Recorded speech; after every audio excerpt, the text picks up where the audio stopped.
किसी बुद्धिमान व्यक्ति ने कहा था, कांग्रेस भारत को संविधान के माध्यम से मुस्लिम राष्ट्र बना चुकी थी, बस वो इसकी घोषणा नहीं कर पाई।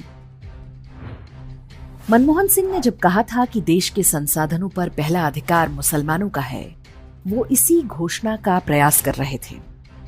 कांग्रेस ने आशा नहीं की थी कि हिंदुओं की ओर से इतना कड़ा विरोध देखने को मिलेगा। भारत को शरिया पर आधारित इस्लामी राष्ट्र बनाने का अभियान उसी दिन आरंभ हो गया था जिस दिन पाकिस्तान बना।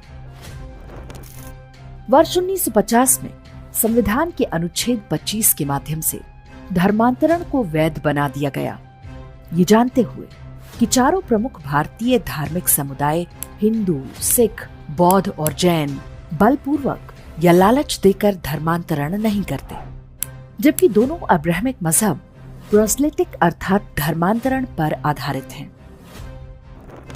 कांग्रेस ने अनुच्छेद 28 के माध्यम से हिंदुओं को धार्मिक शिक्षा देने का अधिकार छीन लिया, लेकिन अनुच्छेद 30 बनाकर मुस्लिमों और ईसाइयों को मजहबी शिक्षा देने की छूट दे दी। कोई और देश होता तो इसे धार्मिक अत्याचार की श्रेणी में रखा जाता। इसके बाद 1951 में सभी मंदिरों के चढ़ावे का पैसा हिंदुओं से छीन लिया गया। कांग्रेस सरकार ने हिंदुओं पर तो सेकुलर कानून थोप दिया, लेकिन मुस्लिम और ईसाई पर्सनल लॉ को छुआ तक नहीं। उन्हें बहुविवाह की छूट दी गई ताकि वे तेजी से जनसंख्या बढ़ा सके। 1954 में स्पेशल मैरिज एक्ट लाया गया ताकि मुस्लिम लड़के आसानी से हिंदू लड़कियों से शादी कर सकें। फिर फिल्मों और साहित्य के माध्यम से इसे ग्लैमराइज किया गया। आज इसी का परिणाम है कि हर वर्ष सैकड़ों हिंदू लड़कियां लव जिहाद में मारी जा रही हैं। वर्ष 1975 भारत को मुस्लिम राष्ट्र बनाने की दिशा में सबसे महत्वपूर्ण था, जब आपातकाल लगाकर संविधान में सेक्युलरिज्म शब्द जोड़ दिया गया।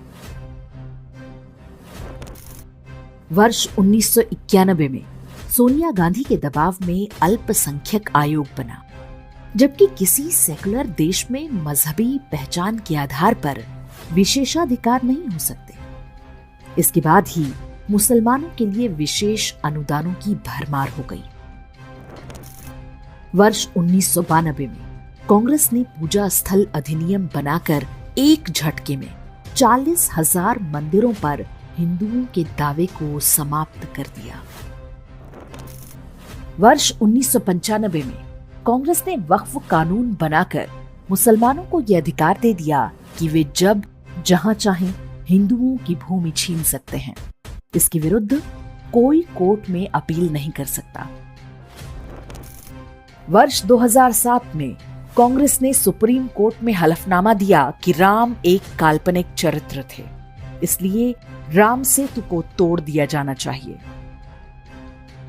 इसके बाद कांग्रेस ने हिंदुओं को आतंकवादी साबित करने पर पूरी शक्ति लगा दी। देश भर में हिंदू साधु संतों की धरपकड़ होने लगी, उन्हें बर्बर तरीके से यातनाएं दी जाने लगी। इस पूरे प्रोजेक्ट की सीधी निगरानी सोनिया गांधी कर रही थी। 2013 में सोनिया गांधी के ही कहने पर कम्युनल वायलेंस बिल लाया गया।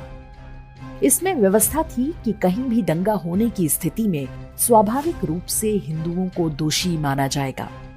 बीजेपी ना होती तो ये कानून भी बन चुका होता।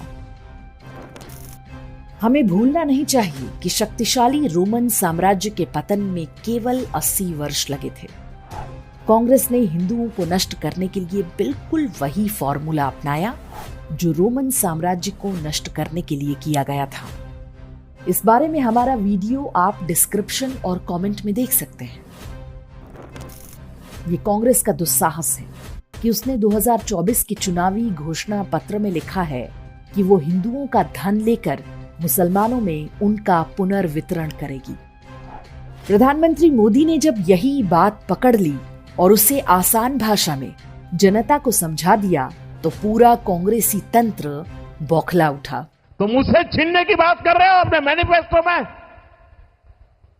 गोल्ड ले लेंगे, सबको वितरित कर देंगे और पहले जब उनकी सरकार थी उन्होंने कहा था कि देश की संपत्ति पर पहला अधिकार मुसलमानों का है।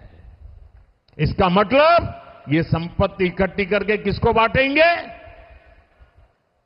जिनके ज्यादा बच्चे हैं उनको बांटेंगे। घुसपैठियों को बांटेंगे।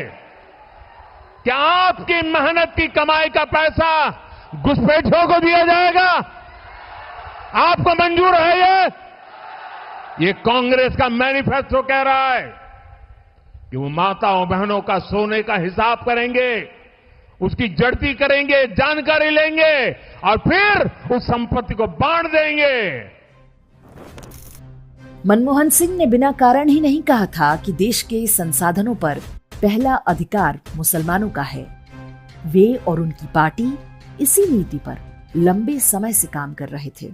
We need to be revitalized.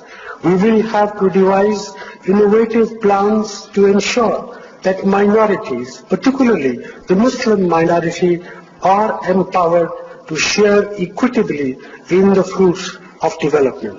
They must have the first claim on our resources. Congress कोई चुनाव हारती है या जीतती है, ये बहुत महत्वपूर्ण नहीं है। सोचने वाली बात है कि इतने दशकों से देश में क्या चल रहा था। यदि कांग्रेस छोड़ रहा हर नेता यही कह रहा है कि ये पार्टी हिंदुओं से घृणा करती है, तो ये संयोग मात्र नहीं हो सकता। प्रधानमंत्री मोदी ने पहली बार इस विषय पर खुलकर बोला है। हम समझ सकते हैं कि प्रधानमंत्री के रूप में वे ढेरों मर्यादाओं से बंधे हैं, लेकिन उन्हें भी पता होना चाहिए कि दुष्टों के सामने मर्यादाओं का पालन आत्मघाती होता है। अब ये प्रधानमंत्री मोदी का उत्तरदायित्व है कि वे सनातन धर्म को नष्ट करने और भारत को मुस्लिम राष्ट्र बनाने के प्रयासों को जड़ से उखाड़ फेंकने का काम करेंगे।